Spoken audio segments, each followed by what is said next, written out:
In the Garry Kasparov game I'm about to show you, you are going to discover a powerful attacking strategy.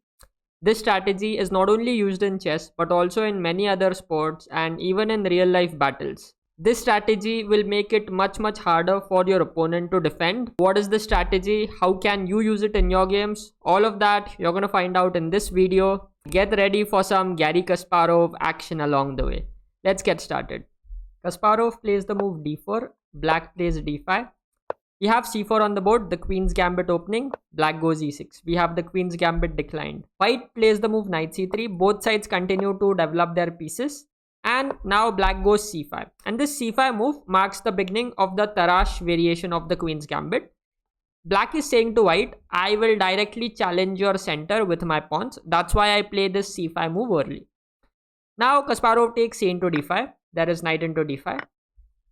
He pushes e3. Both sides develop their pieces, get their king to safety. And in this position, Kasparov now plays the move knight into d5. Now, there are two ways that black can recapture this knight. One is with the queen, the other is with the pawn. If you recapture with the pawn, you get an isolated pawn on d5 after dc5, bishop c5.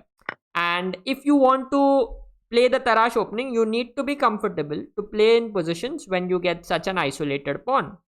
Okay, because there is no pawns nearby to support this pawn on d5. So often white will mount pressure on this pawn and create a lot of play for himself.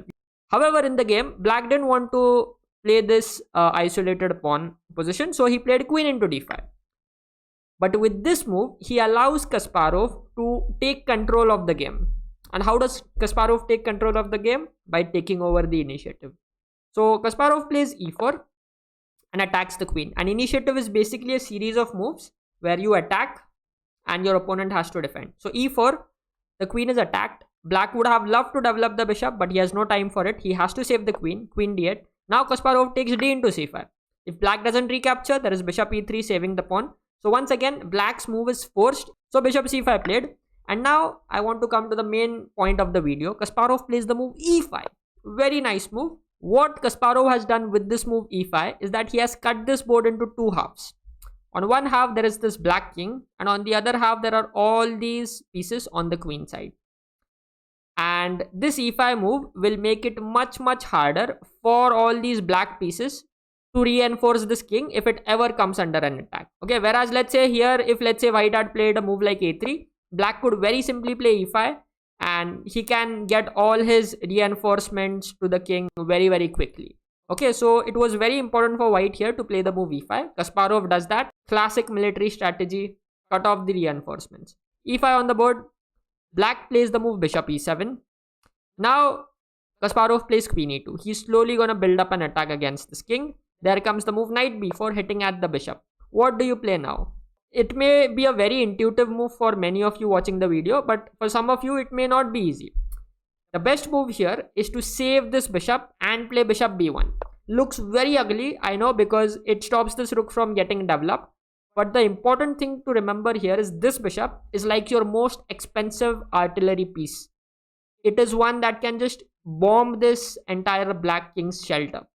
So you want to keep this piece alive. You don't want to let it go with let's say a move like rook d1. No, this would just make it much easier for black to defend his position. Even though it would still be hard, but it's much easier compared to if let's say this bishop stays on the board. So knight b4, the bishop drops back to b1. Black develops his pieces. Kasparov now plays the move a3, kicks away the knight. The knight goes to d5. Kasparov goes queen e4, threatens a checkmate here. So black has to defend it with the move g6. Now Kasparov brings his bishop on h6. This is a very classic idea. Whenever black plays g6 or whenever you have a move like g6, always you can put this bishop on h6. Excuse me. Bishop h6. Now the rook goes to e8. Kasparov finds a way to weaken the defenses of the black king. What will you play if you're white? Think about it. It's a very important idea that you must know. Kasparov plays the move h4. And the idea is, after queen b6, which is what happened in the game, he's going to play h5 and he's going to get rid of one of the pawns here. The fewer the pawns, the lesser defenders there are going to be near the king, and the more there will be opportunities for white to sacrifice and destroy the pawn cover completely. So h5 played here. Now black goes f5. But this allows white an important moment to play e into f6. Okay, so already we have got rid of one of the black's pawn covers around the king. There comes knight into f6. So the queen is attacked, and Kasparov now very nicely once again plays a ugly move. He plays queen e1. Ugly. This rook is saying to the queen, hey, like, why are you standing in my way? I cannot get out in the open now. But the queen says, I am stronger than you. You don't lecture me on these things. Just joking. I don't know what the queen said. But the main point of queen e1 is to keep an eye on this e6 square. And at the same time, to give this queen some important options to land on one important diagonal, as you will soon find out. So queen e1 played. Now, already there is a threat to take h into g6. So black decides to take knight into h5. Now the knight occupies this e5 square. This knight also divides the board in two halves, just like its predecessor, which was the pawn. And the bishop is also under attack. So now the bishop goes to b5, attacks the rook. What would you play now? You know, Kasparov, if he finds a sacrifice and if he can calculate that the sacrifice works, he goes for it. And he has a very fantastic intuition to sense an attack against the enemy king. And here he senses an attack against the black king. He goes here, bishop into g6, sacrifices the bishop. Black has no time to take this rook because after bishop into h5, this king would be very exposed and there would be just no defenders around it. So one option could be to play h into g6.